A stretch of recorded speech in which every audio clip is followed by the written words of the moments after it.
My name is Morgan Purcell. I'm 31 years old, and 3 weeks ago, I buried my mother. The night before her funeral, a man I had never met pulled me into a hallway, pressed a small key into my palm, and said 7 words that cracked my life wide open. Your father has been lying to you. He told me there was a second will, one my father would destroy if he ever learned it existed. He told me that if my father found out I had that key, I was in danger. I did not sleep that night. By morning, I was standing inside a storage unit I never knew about, reading a letter from my dead mother that began, "If you're reading this, I didn't make it." Before I go any further, if this story resonates with you, please take a moment to like and subscribe, but only if you genuinely connect with it, and drop your local time in the comments. I love knowing where you're listening from. But now let me take you back to a Tuesday afternoon in October, the day my mother's heart stopped and the day everything I believed about my family began to unravel. The call comes at 2:07 on a Tuesday afternoon. I'm charting vitals at the nurse's station when my phone buzzes and my father's name fills the screen. "Morgan, your mother collapsed. They're taking her to County General." I drive 20 minutes with both hands shaking on the wheel. I run the last red light on Elm. But when I reach the ER entrance, a nurse I recognize, Patty, from the third floor, meets me with a face I have read 100 times on other families. My mother is already gone. Stroke. Massive. They say it was fast.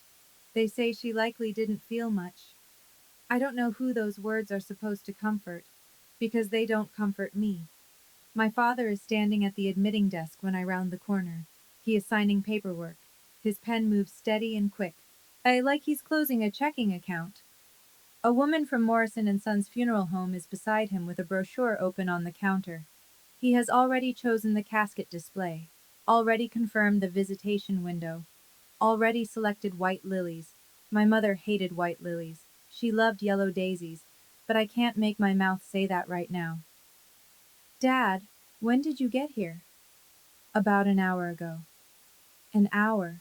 He was here an hour before he called me. "I handled everything," he says. That he puts his hand on my shoulder. "You don't need to worry about any of this." That night I go to my parents' house to sit in her bedroom. Her reading glasses are still on the nightstand. Her library book is still open, face down, holding her place. But her bedside drawer, the one she always kept locked, is empty, cleaned out. The little brass key she wore on a chain is gone. My mother has been dead for 6 hours, and her dresser is already bare. Wednesday morning, and I drive back to the house to help plan the service. The front door is unlocked. I hear music, soft jazz, the kind my mother never played, drifting from the kitchen. A woman I have never seen before is standing at my mother's stove, pouring coffee into my mother's favorite blue mug. She is wearing my mother's camel cashmere cardigan, the one with the patch pockets Mom sewed herself. "Morgan, this is Denise." My father steps out of the hallway. "She's a close friend. She's been helping me through this." Denise Harmon smiles at me the way you smile at someone's child. "I'm so sorry for your loss, sweetheart." I have never heard her name before, not once. I ask about Mom's home office, the little room off the den where she kept her files, her paperwork, her folder of important documents. My father waves his hand. "I cleaned all that up. Your mother kept so much clutter in there." The filing cabinet is empty. The desk drawers are bare. And even the corkboard above her desk, where she used to pin receipts and appointment cards, has been stripped clean. My father sits at the kitchen table and takes over the funeral arrangements. Music, speakers, guest list, flowers. When I ask if I can read the eulogy, he shakes his head. "I think it's better if I do it, Morgan. You'll get too emotional." Denise touches my arm. "Your dad knows best, sweetie." That's when I see it. On Denise's wrist. A thin silver bracelet engraved with the name Margaret. I gave my mother that bracelet for her birthday when I was 16. I saved 3 months of babysitting money. "Oh, this old thing?" Denise turns her wrist. "Your father said your mother wouldn't mind." I open my mouth. Then I close it. Because if I react now, if I raise my voice or let my face twist, my father will use it. He will tell everyone I'm unstable. So I say quietly, actually, she would. That was a gift from me. Nobody answers. Thursday evening. Visitation at Morrison and Sons. The viewing room smells like carpet cleaner and refrigerated flowers. White lilies everywhere. My father stands at the entrance in a charcoal suit, greeting every person who walks through the door. Handshake, hug, red-rimmed eyes. He holds the hand of every woman who offers it a beat too long, and they all say the same thing. Oh, Jerry, you poor man. I stand 3 feet to his left. But most people glance at me, nod politely, then turn back to him. A few pat my arm. One woman says, "You must be the daughter," as if I need an introduction at my own mother's viewing. I hear my father lean toward Ed Brennan, a family friend from the old neighborhood, and lower his voice just enough that I catch every word. Margaret had been struggling, mentally. The last few years were hard on all of us. Ed shakes his head. I had no idea. Jerry. She made some unusual financial decisions toward the end. I tried to help, but she wouldn't listen. My skin goes cold.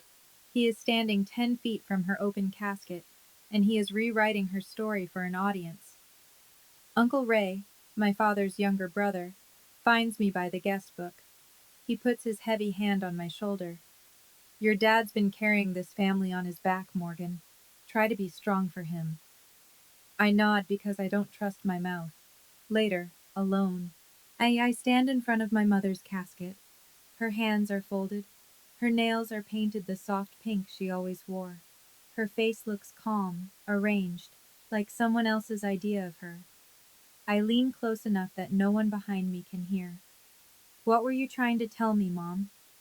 The lilies don't answer, but something in the hallway is about to. The parking lot is almost empty when I push through the side door of the funeral home. The air is sharp and October cold, and I just need 1 minute where nobody touches my shoulder and calls me sweetheart. A man is leaning against the brick wall near the dumpsters. Silver hair, tweed coat. He looks like a retired professor waiting for a bus that stopped running years ago. Miss Purcell? I stop. Do I know you? No, but I knew your mother. He steps forward. His hands are steady, but his eyes are not. My name is Harold Briggs. I was your mother's attorney. I need 5 minutes. Attorney. My mother didn't have an attorney. My father handled everything. Every contract, every policy, every account. He always said Mom didn't understand that stuff. Harold walks me to the far end of the lot, away from the building, away from the windows. Your father has been lying to you your entire life. His voice is quiet and even, the way someone talks when they have rehearsed a sentence for months. There is a second will, one he doesn't want found. And if he discovers that you know about it, you are in danger. He reaches into his coat pocket and presses a small key into my hand. A brass key with a plastic tag. A number is written on the tag in my mother's handwriting. Your mother prepared for this, Morgan. She didn't trust that she would be alive to tell you herself. Why should I believe you? Harold opens a worn leather folder and removes a single photograph. My mother, seated at a desk, signing a document, smiling faintly. On her wrist, the silver bracelet with her name. I made a promise to Margaret, he says. I intend to keep it. He turns to leave, then stops. Check the unit tonight. Your father filed his version of the will this morning. 9 p.m. The storage facility sits behind a Dairy Queen on Route 11, the kind of place where people keep lawnmowers and Christmas decorations. Fluorescent lights buzz over numbered roll-up doors. My hands are shaking so badly it takes me 3 tries to fit the key. The door rattles up. Inside, 3 cardboard boxes on a metal shelf. My mother's handwriting is on every label. Box 1. 12 leather-bound journals, numbered 1 through 12, spines cracked from use. Box 2. Manila folders, thick with paperwork. bank statements, insurance documents, photocopies of the deed to the house. Box 3 holds a single large envelope, written across the front in blue ink. For Morgan, open first. I sit on the cold concrete floor and tear the seal. 4 pages. But my mother's handwriting. Small, precise, unwavering. The first line. My dearest girl, if you're reading this, it means I didn't make it. Your father is not who you think he is. The letter is organized the way Mom organized everything. Numbered points, dates, references to documents in the second box. She writes that my father took control of every bank account within the first 3 years of their marriage. That he moved $180,000 she inherited from my grandmother into a joint account, and then transferred it piece by piece to an account in his name alone. That he changed the beneficiary on her life insurance policy from me to himself 4 years ago, without her signature.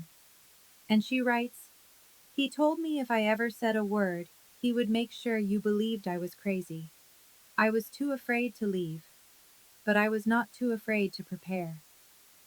At the bottom of the letter, one more line. He took my money. He took my voice.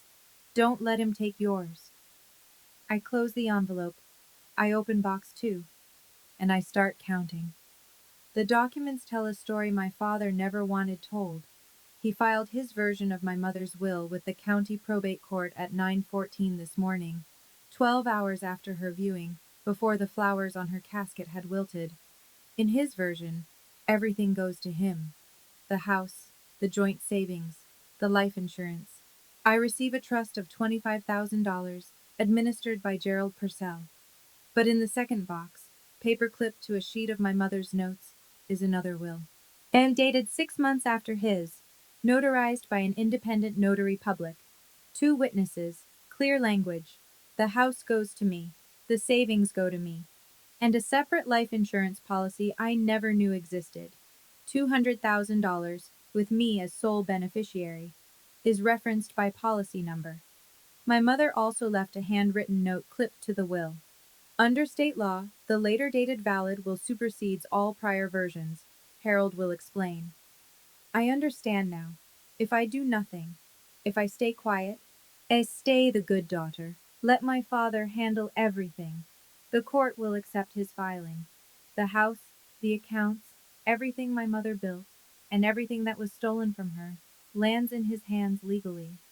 And the journals, the statements, the letter, all of it becomes meaningless paper in a storage unit no one will ever open again. I call Harold at 11 p.m. What do I do? We file tomorrow, and we need a forensic accountant. But Morgan, you cannot let your father know. Not yet. When I hang up, my phone buzzes. My father. Where have you been? It's late. I keep my voice flat. I went for a drive. I needed air. 3 seconds of silence. Then, okay, don't forget. The will reading is Thursday. 3 days. I have 3 days to keep my father from learning that the woman he thought he had silenced just spoke from the grave. I don't sleep. As I carry the boxes to my apartment and sit cross-legged on the living room floor under a single lamp and open journal number 1. My mother started writing when I was 6 years old. The first entry is dated March 14th. She describes my father asking her to transfer Grandma's inheritance, $180,000, into their joint account. For the family, he said, so I can manage it properly. Within 4 months, she notes, the balance dropped by half. She asked where the money went, and he told her she wouldn't understand. Journal 2. I'm 8. She writes about my birthday party, the one I remember being canceled because Mom was sick, except she wasn't sick. Gerald called the venue and canceled it this morning. He told Morgan I had a migraine. I was in the kitchen making her cake when he walked in and said, I told her you're not feeling well. I asked him why. He said, because I decided we're not spending that money. Morgan came home from school and wouldn't look at me. I remember that day. I remember thinking my mother forgot. I remember my father sitting on the edge of my bed that night saying, Mom's just tired, sweetheart. She tries her best. He used me. He used a child to build a wall between my mother and me, and I carried the bricks for him for 25 years without knowing it. Journal 3. I'm 11. Then Mom tries to open her own checking account.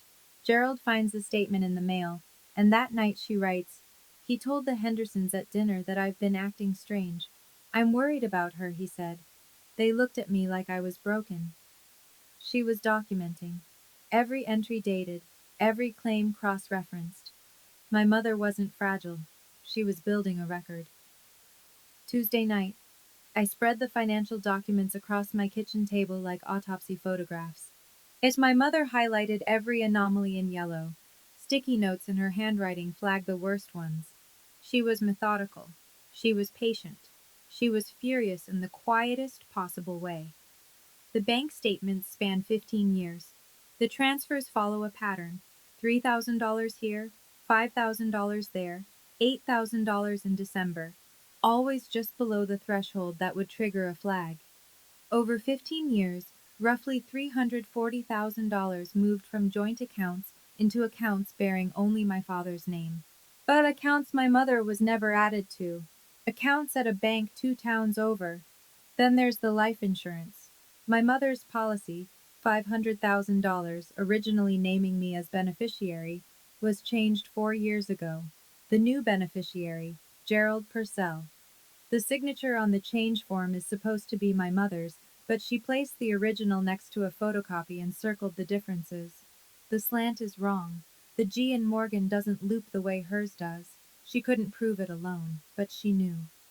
And she prepared a countermove I'm only now understanding. 3 years ago, without telling my father, she purchased a separate life insurance policy through Harold's office. $200,000. Beneficiary, Morgan Purcell. My father's name appears nowhere on the document. I also find, stapled to the back of a bank statement, a handwritten list titled Forged. 2 entries.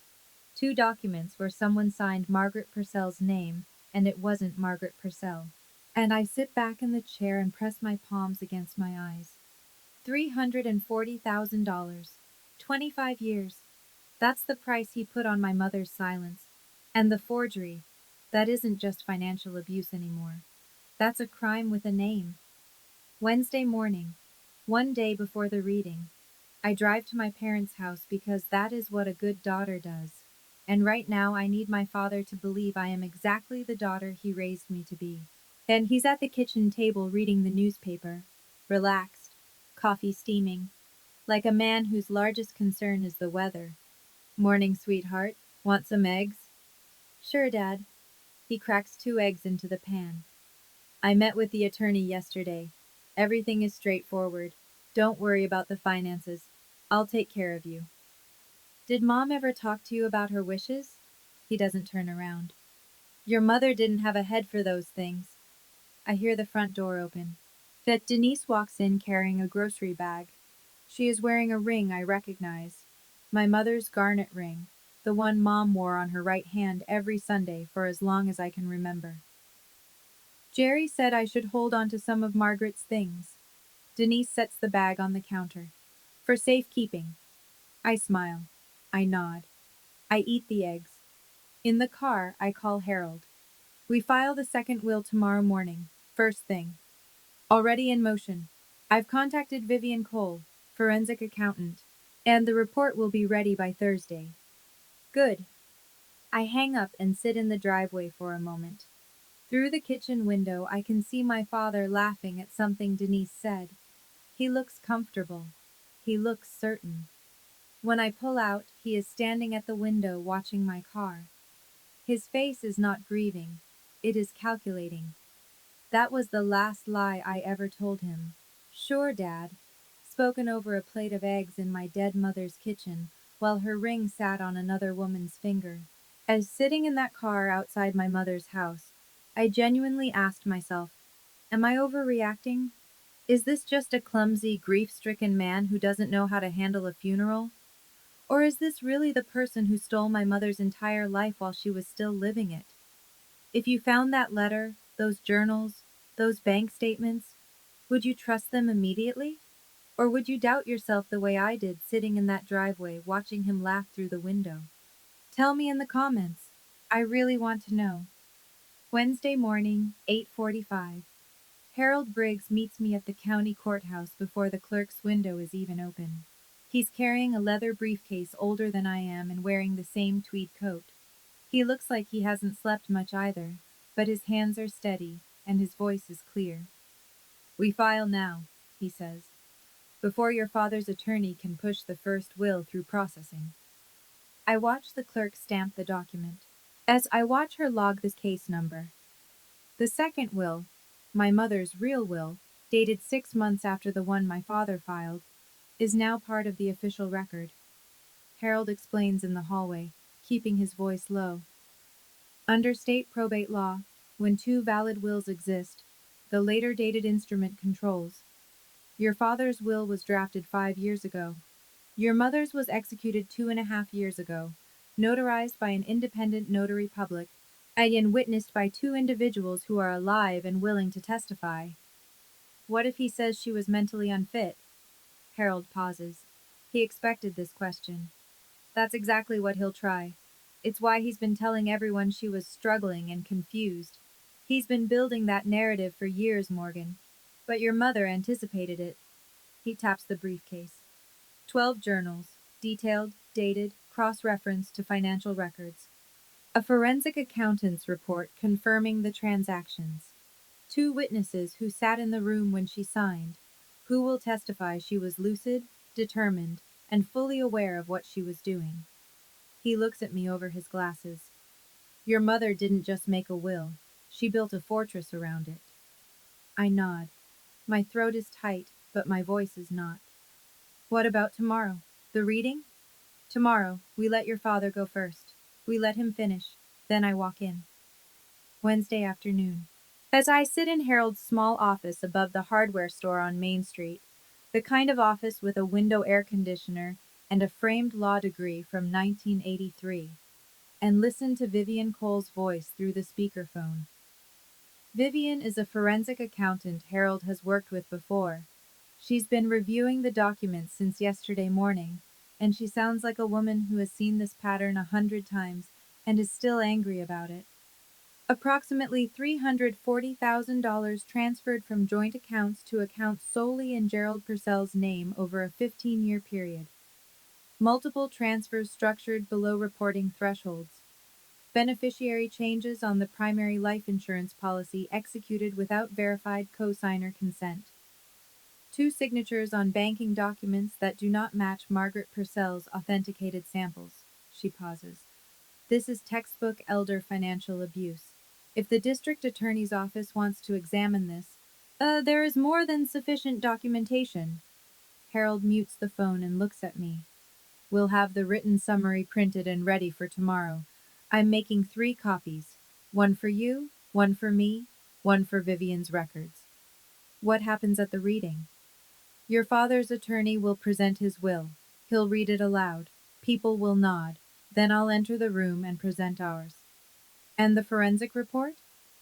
I'll have a printed summary available if his attorney questions the validity. But Morgan, the will speaks for itself. The report is the hammer behind it. I help Harold organize the copies, bank statements in chronological order, insurance documents tabbed, the 2 pages with forged signatures flagged with red sticky notes. Your mother didn't just protect you, Harold says quietly, straightening a stack. She built a case. All we had to do was present it. The paper trail doesn't lie. Tomorrow neither will I. Wednesday evening. My father hosts what he calls a family dinner at the house. The house that still smells like my mother's lavender sachets in the closets, though I doubt they'll last long. He's invited everyone. Aunts, cousins, neighbors, old co-workers from the bank. Denise is in the kitchen wearing my mother's apron, stirring a pot of chili with my mother's wooden spoon, and something about the image is so precise in its wrongness that I have to look away. Gerald stands at the head of the table and raises his glass. Margaret would have wanted us together. Tomorrow we make things official, and then we move forward as a family. Uncle Ray leans back in his chair, arms crossed, satisfied. Here, here. I eat. I smile when spoken to. I compliment the chili. I am performing the role of grieving daughter so convincingly that it scares me a little. Denise pulls a neighbor aside near the buffet to show off a pendant necklace. As I recognize it immediately, my mother's small gold locket, the one with baby photos of me inside. Jerry gave it to me. Isn't it beautiful? I watch the neighbor's face tighten for half a second before she nods. After dinner, my father catches me at the door. You okay, kiddo? I'm fine, Dad. See you tomorrow. In the car, I sit in the dark and think about my mother sitting at the same table for 28 years, smiling the way I just smiled, performing the way I just performed. Except she did it every single day. Tomorrow, I keep my promise. As I pull away, I see my father through the window, standing at my mother's desk, going through her wallet. He takes out her last bank card. He doesn't know that account was frozen this morning. In 12 hours, every person at that dinner table will know who Gerald Purcell really is. Thursday morning, 10 o'clock. Morrison and Sons Funeral Home, Conference Room B. But my father has arranged 30 chairs in neat rows facing a small podium. 30 chairs, for a will reading. Normally this is a private affair. Immediate family, maybe a close friend. But Gerald Purcell has turned this into a public event. I scan the room as people file in. Aunts and uncles, cousins I see twice a year, neighbors from Maple Drive, Ed Brennan from the old neighborhood, Bob Hensley, my father's golf partner of 20 years, 2 women from my mother's garden club, a man I recognized from the bank where my father worked before retirement. 30 witnesses. My father wants an audience. He stands near the front in a pressed navy suit, shaking hands, accepting condolences with practiced humility. Denise sits in the front row, legs crossed, in a new black dress, not my mother's clothes today at least. Uncle Ray takes the seat beside Denise, arms folded, jaw set, the enforcer. At the podium, a man I haven't met arranges papers inside a leather folder. I, Terence Holt, my father's attorney. Mid-50s, good suit, the kind of confidence that comes from never being questioned in a room like this. I sit in the third row, quiet, hands in my lap. I look exactly like what my father expects me to be, the emotional daughter who will nod along and sign whatever is placed in front of her. My phone is in my pocket. I send one text under the edge of my purse. I'm here, third row. Harold's reply comes in 4 seconds. I'm in the parking lot. Won't wait for my signal. The room fills. The door closes. Terence Holt clears his throat, and the performance begins. Terence Holt reads with the smooth authority of a man who has done this 100 times. He holds the document at chest height and speaks in measured paragraphs, as if he's narrating something noble. The last will and testament of Margaret Ann Purcell, dated March 12, 2021, 5 years ago. When my mother was still smiling in photographs, and my father was still telling everyone what a devoted husband he was. The terms are simple and brutal. The house on Maple Drive, appraised at approximately $380,000, goes to Gerald. The joint savings account goes to Gerald. The life insurance policy, $500,000, goes to Gerald. Morgan Purcell receives a trust of $25,000 to be administered by Gerald Purcell. $25,000, managed by him. Out of everything my mother worked for, everything she inherited, everything she saved, I get an allowance, controlled by the man who took it all. Holt sets the paper down. My father stands. Margaret and I discussed this many times. His voice cracks just enough to sound genuine. She wanted me to make sure Morgan is taken care of.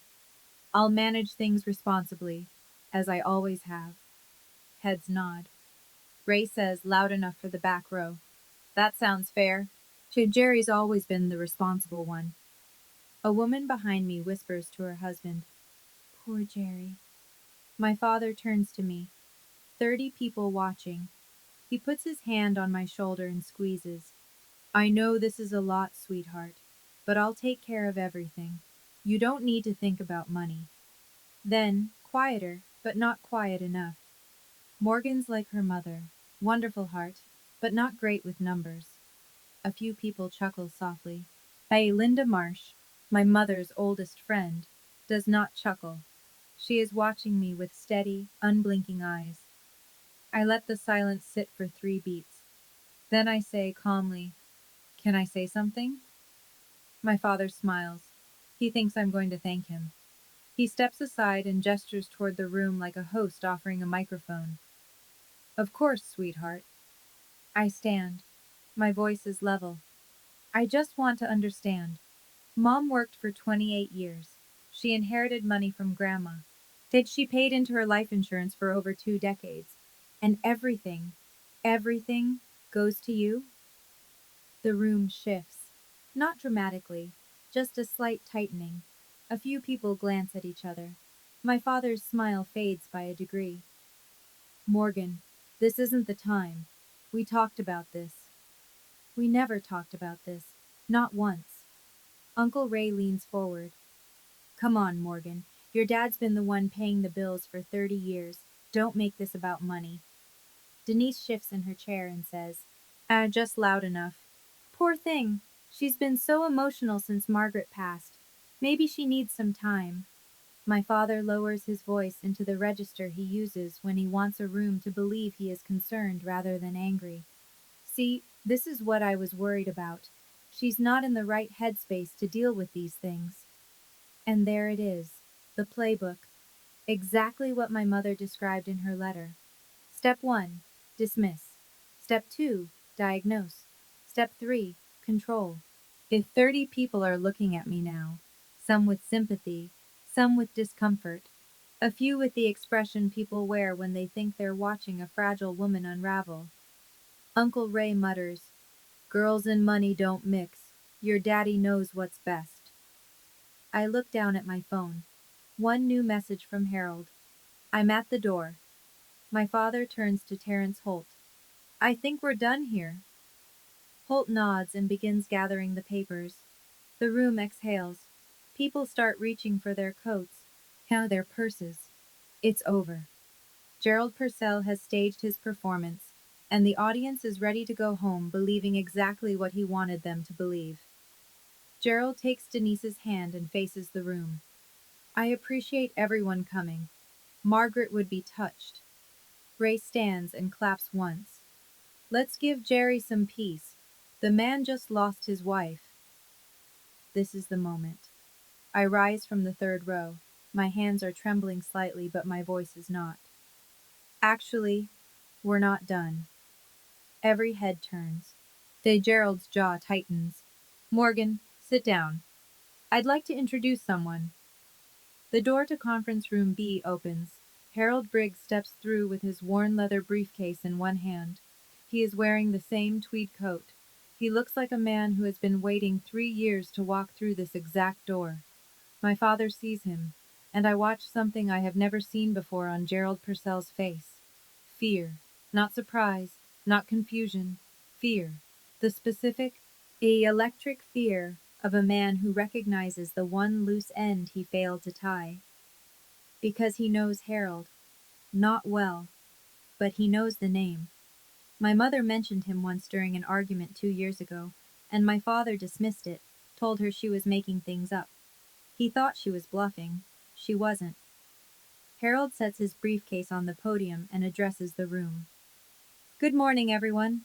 My name is Harold Briggs, and I was Margaret Purcell's attorney for the last 3 years of her life. I'm here because Margaret asked me to be."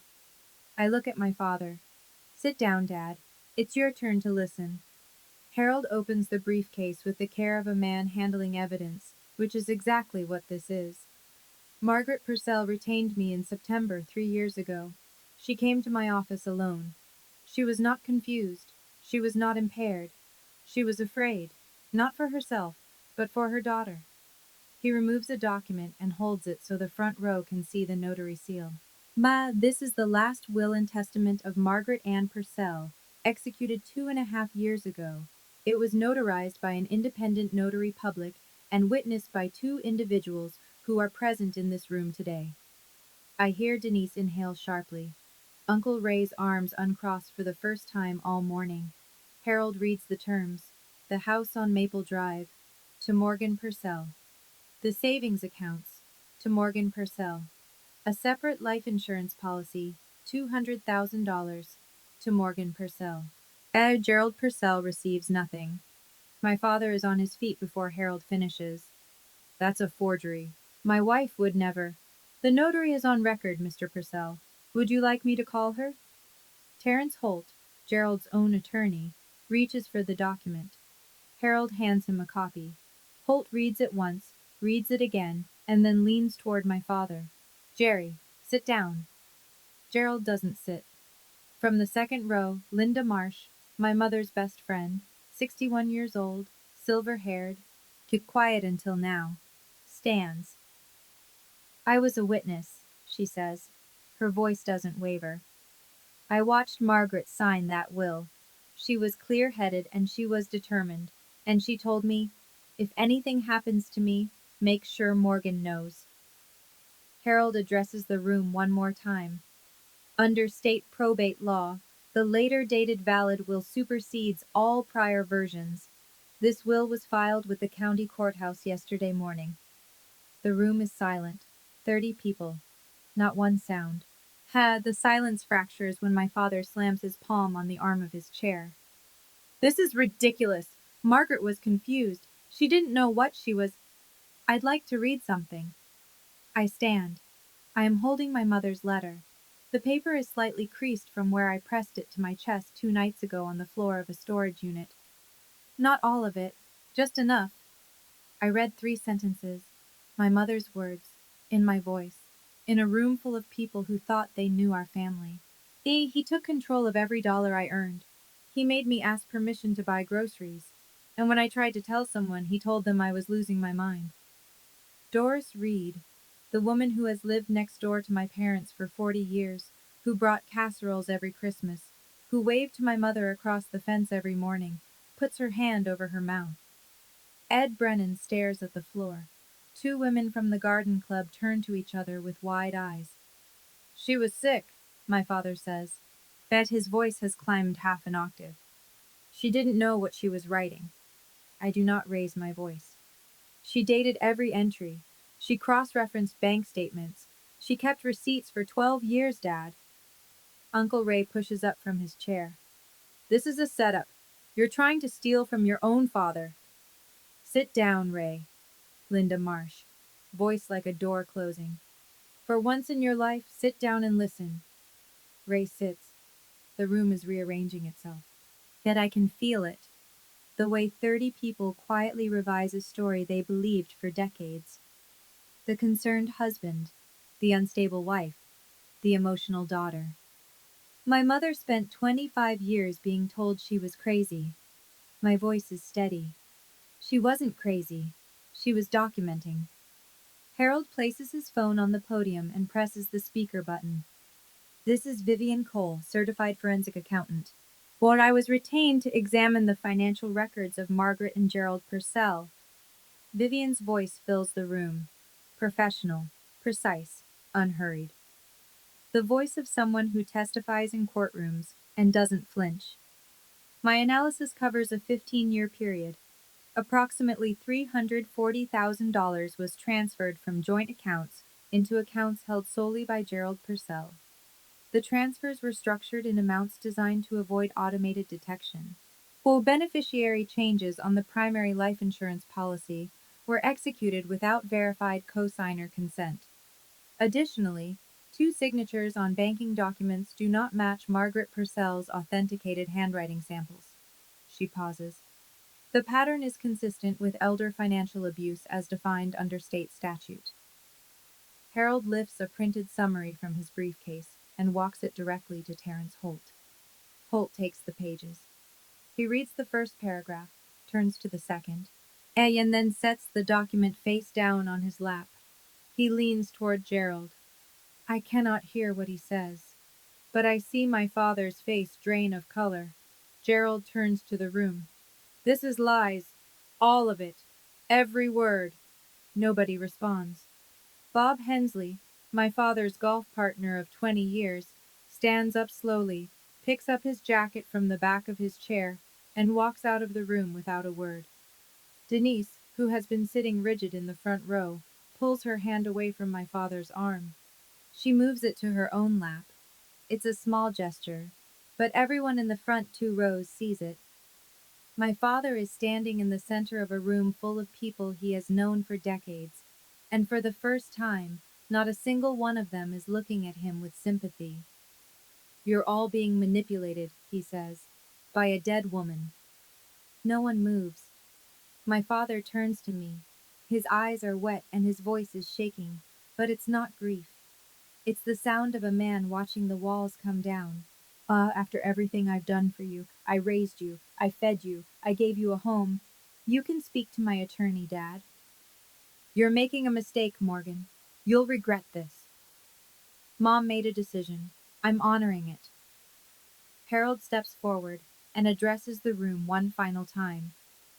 The second will has been filed with the county court and is now part of the official probate record. Additionally, the financial evidence documented by Mrs.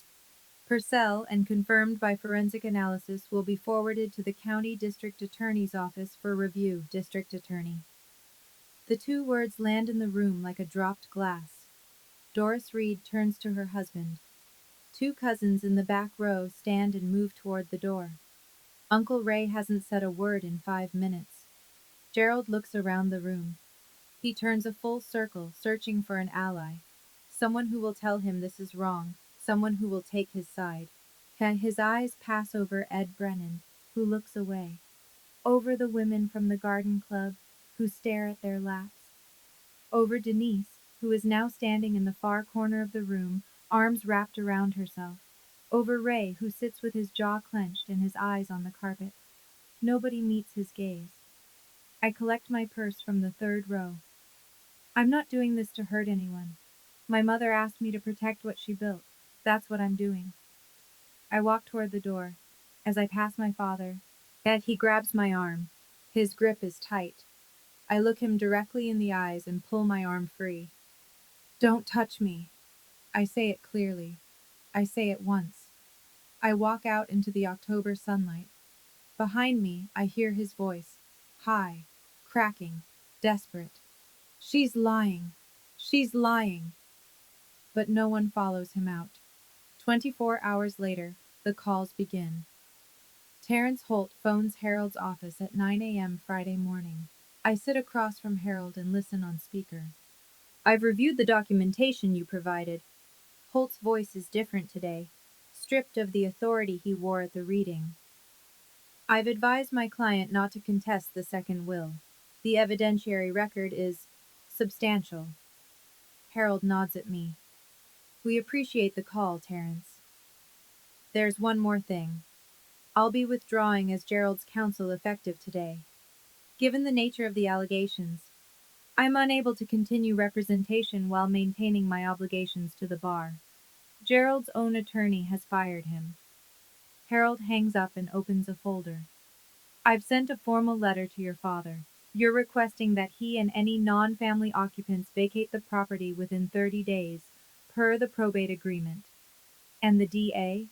The forensic report and supporting documents were forwarded to the County District Attorney's Office this morning. They've opened a preliminary review. That afternoon, my phone shows 6 missed calls from my father. I don't answer, but I listen to the voicemails later, in order. The first one is rage. You think you can steal from me? After everything? The second is bargaining. Let's talk about this. We can work something out. The third is a threat. I'll fight this. I'll fight you in court. The fourth is weeping. No words. Just the sound of a 63-year-old man crying into a phone. And even through everything, through the forgery and the theft and the gaslighting and the 25 years of lies, I feel something twist in my chest. Not forgiveness, just the ache of recognizing that the man I loved as my father actually existed somewhere inside the man who did all this. I delete the voicemails and close my phone. In a town this small, 30 witnesses may as well be a billboard.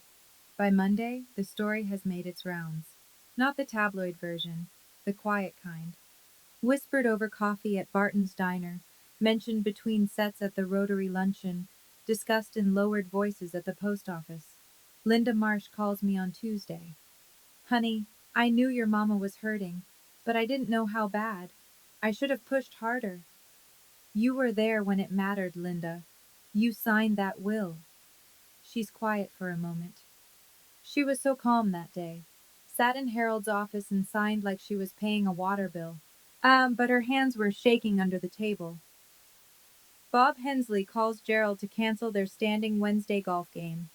He doesn't give a reason, just says, I need some space, Jerry. Gerald knows what that means. Gerald goes to the Rotary Club that Thursday. People are polite. No one is rude. But no one saves him a seat, and when he sits at a table with three men he's known for 20 years, the conversation dies until he excuses himself. The small humiliations of a small town. Yet no one confronts him. No one has to. Denise moves her things out of the house on Wednesday. She leaves quietly. No scene, no argument.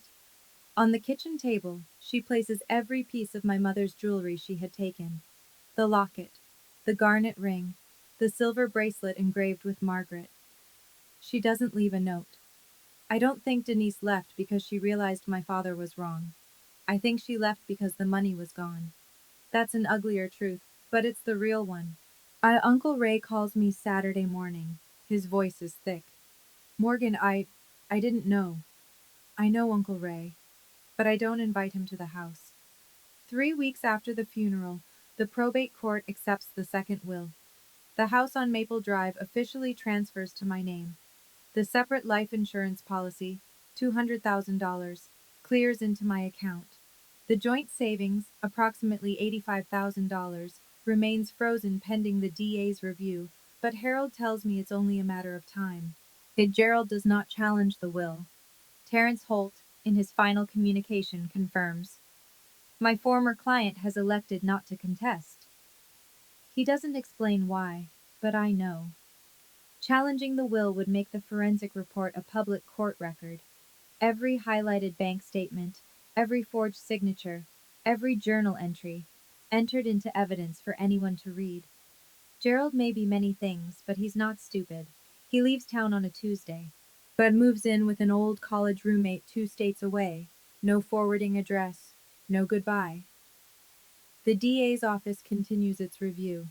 Harold says, it may take months, but the evidence is solid. Even if they don't prosecute, the record exists. I change the locks on a Thursday.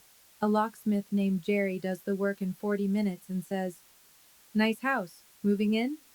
I grew up here. That evening, I walk through every room. I leave my mother's bookshelves untouched. Then I water the spider plant she kept by the kitchen window. It's still alive, which seems like a small miracle. I return the silver bracelet to her jewelry box in the bedroom, resting it on the velvet lining where it belongs. I open the dresser, the one my father emptied 6 hours after she died. The drawers are bare, but as I pull the last one out to wipe it clean, something catches between the wood and the bottom panel. A small photograph. Me, 5 years old, sitting on my mother's lap. Both of us laughing. He cleaned out her dresser in 6 hours, but he missed the one thing that mattered. Let me be clear about what Gerald Purcell lost, because I think the numbers matter. The house, $380,000. Gone. It was my mother's before it was theirs, purchased with her inheritance from my grandmother, and now it's mine. The separate life insurance, $200,000. The policy my mother took out in secret, through Harold, with me as the sole beneficiary. Gerald never knew it existed. And the joint savings, $85,000, frozen by court order, pending investigation. His attorney withdrew. His golf partner stopped calling. His Rotary friends politely suggested he take a break from meetings. Denise, gone. She didn't leave because she had a moral reckoning. She left because the money left first. The $340,000 he siphoned over 25 years? Spent. My mother's journals document what she could track. A car he bought Denise. $42,000. Roughly the same amount my mother secretly saved for me. Sports gambling. Trips she was never invited on. Gifts for a woman who wore my mother's jewelry before the casket was closed. The DA's preliminary review remains open. Harold says charges are not guaranteed.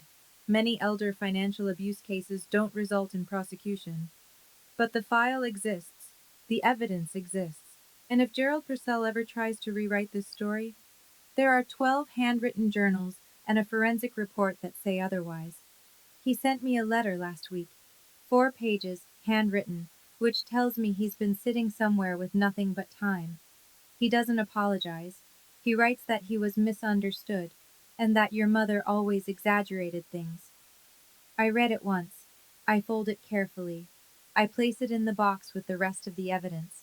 I don't feel victorious. I don't feel triumphant. I feel finished. And for the first time in my life, that's enough.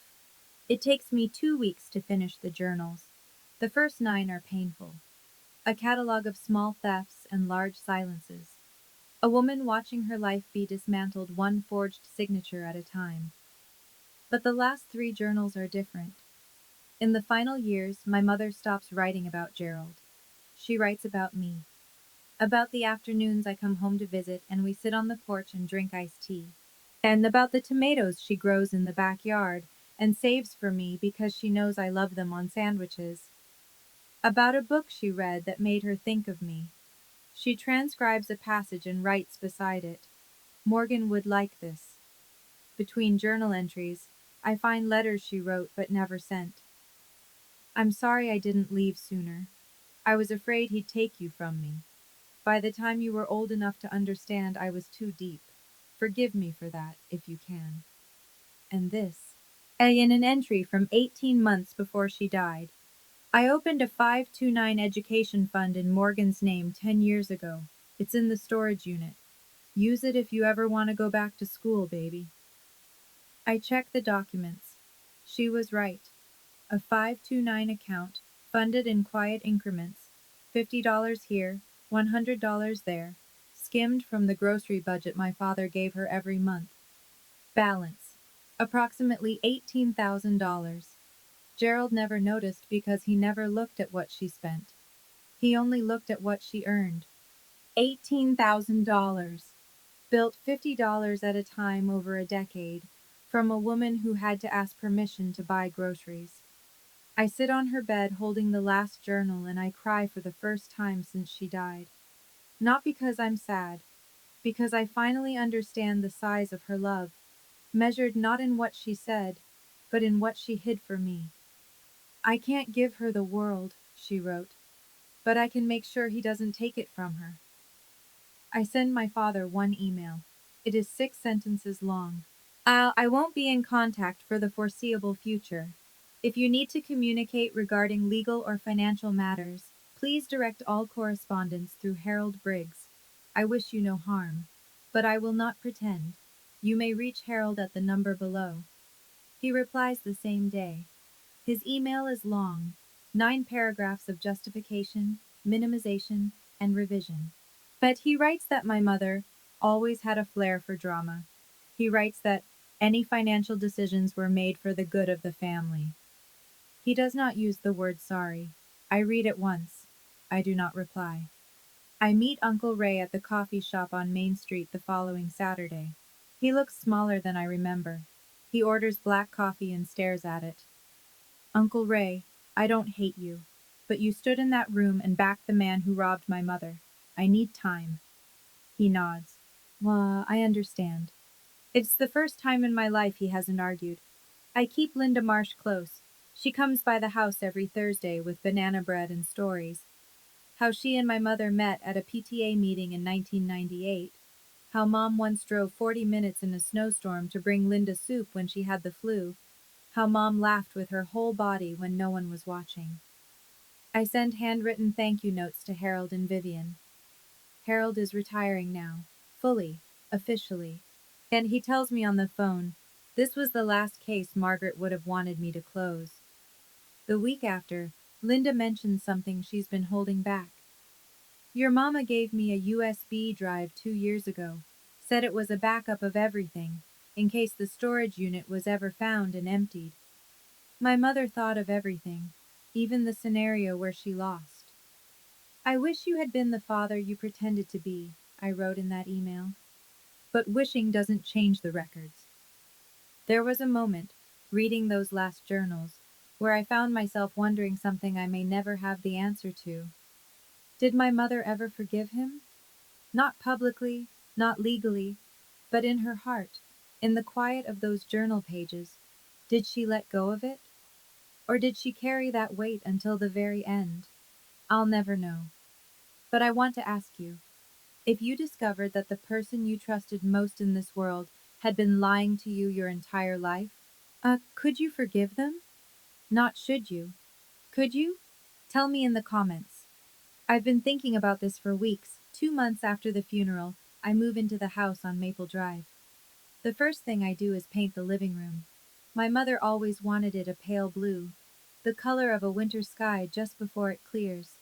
My father said it was too feminine and kept it beige for 28 years.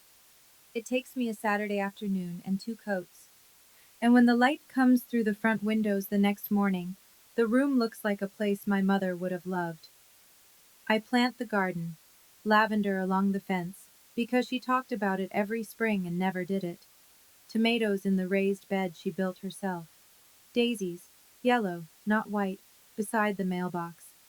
Linda brings over a climbing rose she found at the nursery on Route 9.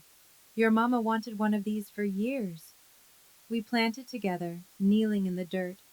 And Linda tells me about the time my mother entered a tomato in the county fair and came in second and pretended she wasn't furious. I used the 529 fund to enroll in an online MSN program, Master of Science in Nursing. It's something I've wanted for years.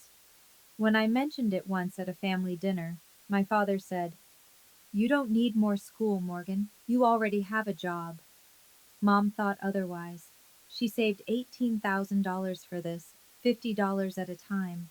As I put a photo of her on the bookshelf in the living room, not the funeral portrait, a real one, from a barbecue in 2016. She's holding a glass of lemonade and laughing at something off camera. Her eyes are bright. That's the version of her I want to see every day. Friday evening, I sit on the porch with a mug of tea and listen to the crickets. For the first time in my life, I don't need anyone's permission to be here. I'm not telling you this story so you'll feel sorry for me. That I had a mother who loved me fiercely enough to plan 3 years ahead from inside a cage she couldn't escape. That's not a tragedy. That's a gift. I'm telling you, because I know someone is listening right now who is living the life my mother lived. Someone whose partner controls every dollar. Someone who's been told, by family, by friends, by the person sitting across from them at dinner, that they're too emotional, too sensitive, too confused to understand their own life. If that's you, and I want to share 3 things I learned the hard way. First, if someone tells you you're crazy for questioning the math, check the receipts. My mother did. It took her years, but she built a record that couldn't be dismissed. You don't need a law degree, you need a notebook and the courage to write down what's real. Second, silence protects the person who benefits from it. It never protects you.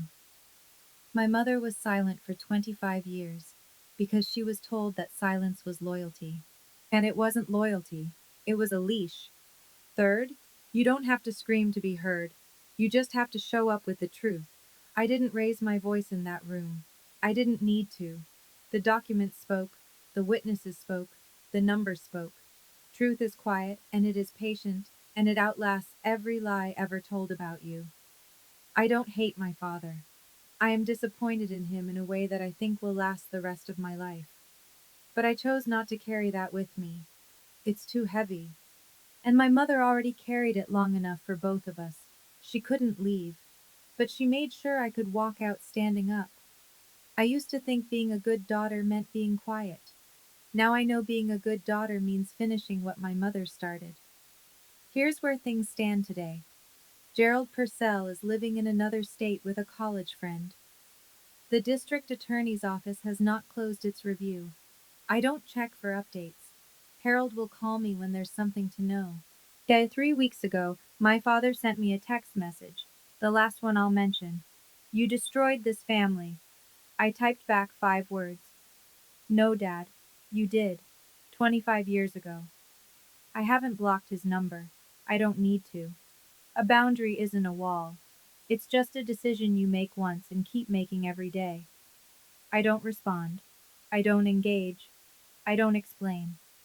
Some mornings I pour coffee into my mother's blue mug and sit at the kitchen table and feel her in the room.